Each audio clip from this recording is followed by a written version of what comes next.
everyone. I'm here to present on the developmental process I did for OpenStack self-service that you do see now on the OBIII Discord bot. I'll be going into more details. First of all, who am I? I'm Lucas Peters. I'm a third-year CSEC major. I'm deaf with cochlear implants, and I'm a secretary of RITSEC. I do a lot of things behind the scenes, but you'll see me in the club room. I'm also the ISTS Kothco lead with Chase as well. And I'm also part of the ops that also manages a lot of behind the scenes and including the Discord bot we're gonna talk about. And people call me Discord mod. All right, first of all, what's OB? Well, it's the bot that you see on the Discord server. You saw it today for sign-ins. You saw it today. If you did the member verification, you had to run through the OB. It's a ops bot. It's just like a way to manage all the administrative stuff on the Discord server. Um, so it's mostly it's maintained by ops, but more like me all the time. It was created and maintained by our alum Max Fusco. Shout out to him. And we're always looking for maintainers. And it's open source. You can find it on our GitHub page. You can see the link right there. And, all right, so the problem. Let's think back. Originally, when people wanted OpenStack access, they would have to go to help.ritsec.club and make a ticket. Well, it was not a fun time every time, like the first semester of the school year, where new students are they want the access to the bot or OpenStack, excuse me, and so you can see the long. This is my email box. That's a long list of tickets that are requesting for OpenStack. That's not cool. Anyways, so it takes a lot of time to add these new users to OpenStack, and it's a tedious process. Well, give me a second. How we did it before? We had a script that was made by alum Smash. A shout out to him as well. Where we just run the script and then it will prompt us for a username and the first name and last name and the email. And so when we enter that, the script would automatically create the user on OpenStack. And we'll go into like the back end of how the script works for more details. But so this was semi-automated. It was not fully automated because we had to run it. We had to like manually enter details. So of course it takes time. So it would be nice to automate all of this and leave it up to the users. So how it all began, our ops lead, John, brought up the idea of using the Discord bot, OB, to do handle OpenStack account creation and resetting password. So he opened a feature request on our GitHub. Also a shout out to John, because that's really, look at this. It's very detailed. It asks for everything he wanted. Honestly, yeah. So he detailed like all the things I needed to do, and so I dove into it and worked on it. The initial development process here, because we've been using the script that the Smash made, I was like, why not just run that script externally from the bot?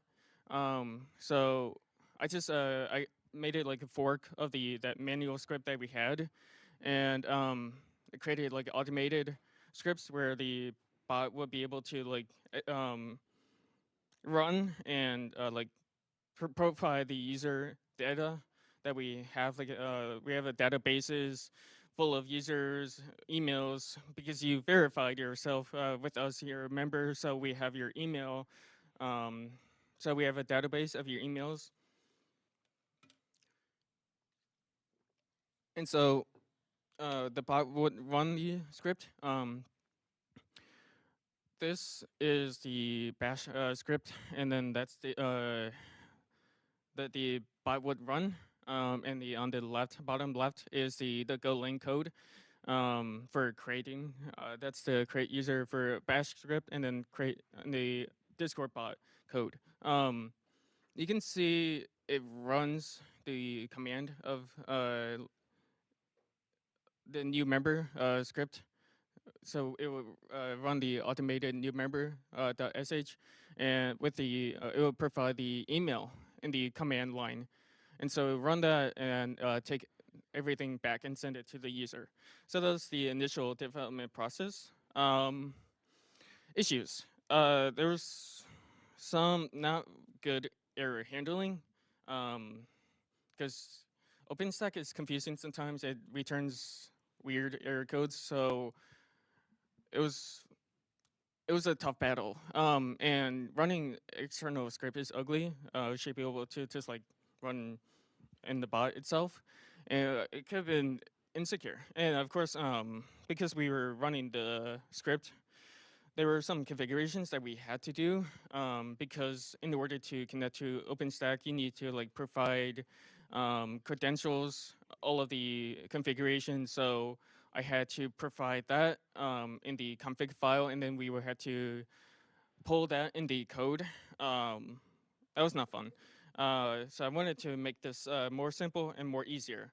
And of course, so when I did finish the external script part, I did make a pull request, but when we realized there were like much better ways to do this, we looked around and found a software development kit that we were going to use. So John denied the pull request, thankfully, and we started the refactor.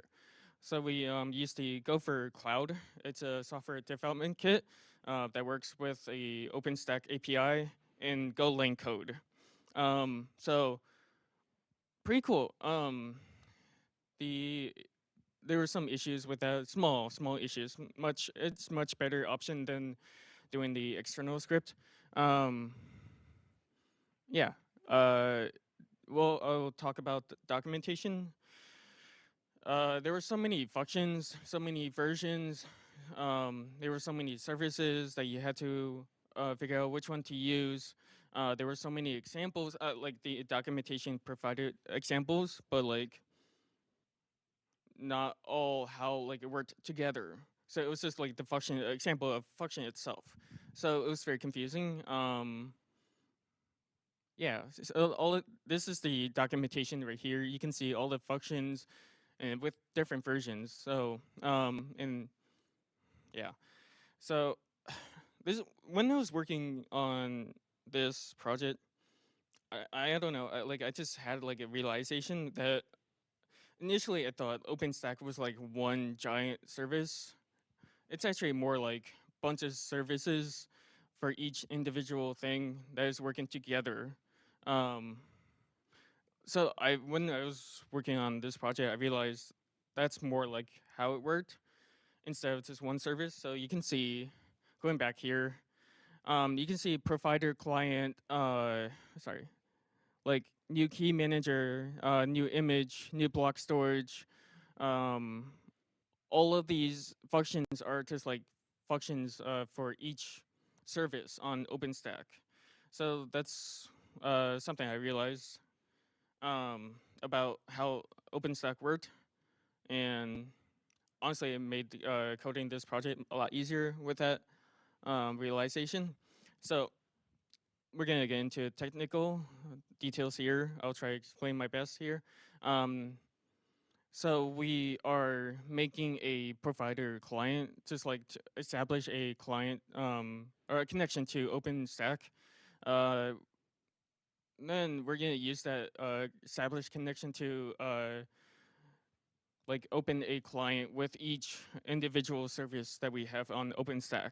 So you can see we make a client for identity, network, storage, and compute, because those are all the things that are required to make a new user, new project, a new network, quotas. All right, so that's like very high level, including the code. I'll be talking about the OpenStack create command, where we are creating the OpenStack user for the member. So going back to the bash script that we used initially, you can see in the second line, OpenStack project create, um, each line of this bash script is um, like a just API command to the service itself. So it's a very simple Python. OpenStack has like a API written Python, so that's what it was for. Anyways, but now with the new way to create the project, we're using the create options here and to create the project, and then we're using that those options to create the project. Um, Obviously, so we want a default domain, which is like in the same container as all projects are, and we want to enable the project immediately, so the user can use the project. And we use the username as the name of their project. And then when the project is created, we use apply the quota settings to it. So some of these parameters are specific and others are generic. Like for example, floating IPs, we start with 0. You can request for 1, but yeah, we just start with 0. So for this one, I in the bash script, it's all one line. But in the Go lane, you can see me doing all of these options for network, for quota, and for storage. Um, that was like the most confusing part while I was coding this. I don't know. I don't know how I got there, but it was a trial and error. And I eventually figured out. It was cool. Next line, make it easier. So we use a temporary password, and we use the username. Like we use the RIT email as the username. So we create a user with those options, and then we want to assign the user the role to be able to use the project, and we assign the user to the project as well to be able to access that project. So because this is being used in a Discord server with 1,700 other people in it, I had to do like a lot of checking, error checking, edge cases to make sure like there's no other user being able to access your account on OpenStack, and like anything that can break the code. So I had like a check for like making sure you do not have a valid email. Like it will not run OpenStack create if you do not have a valid email address. It should be RT email, and then like if you already created an OpenStack account, the command should not run because you don't need 2 accounts. And okay, another thing, we after like everything is set up, we send the username and password to the user through DMs. So Discord has like allows you to disable your DMs for some reason. So I had to check that first.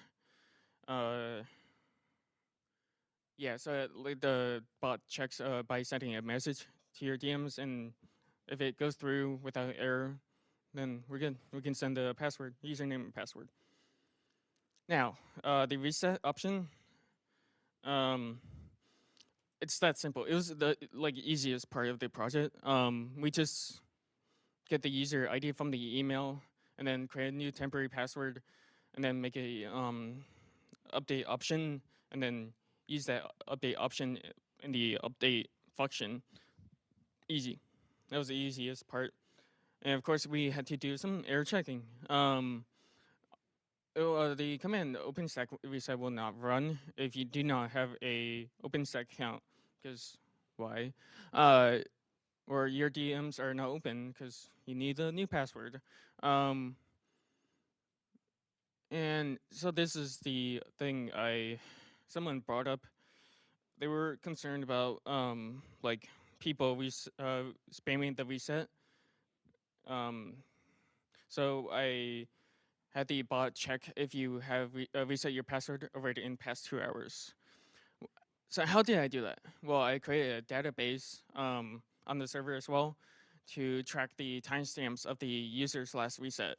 Um, so that's the code right there.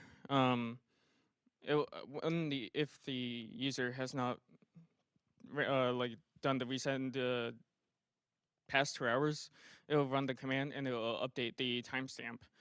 That was cool stuff.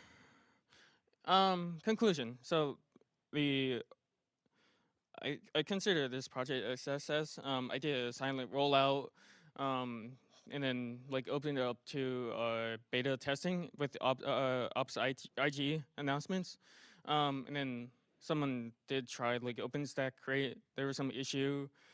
I fixed it, and now I consider it to be finished. So I will be making a like actual announcement about it. So I encourage you all to use it instead of making a ticket on help desk and spamming my email box. Um, so this project did make me like fall into the love and hate relationship with Golang. Um, there was a lot of new things I learned. But overall, I did enjoy it a lot. Um, it was a different framework and like a new software development kit, so it was like something new, entirely new to me. So I learned a lot. It was pretty cool. Um, yeah, it was. The project was complex and just like they required me to do some critical thinking, and it was fun. That's all. Any questions?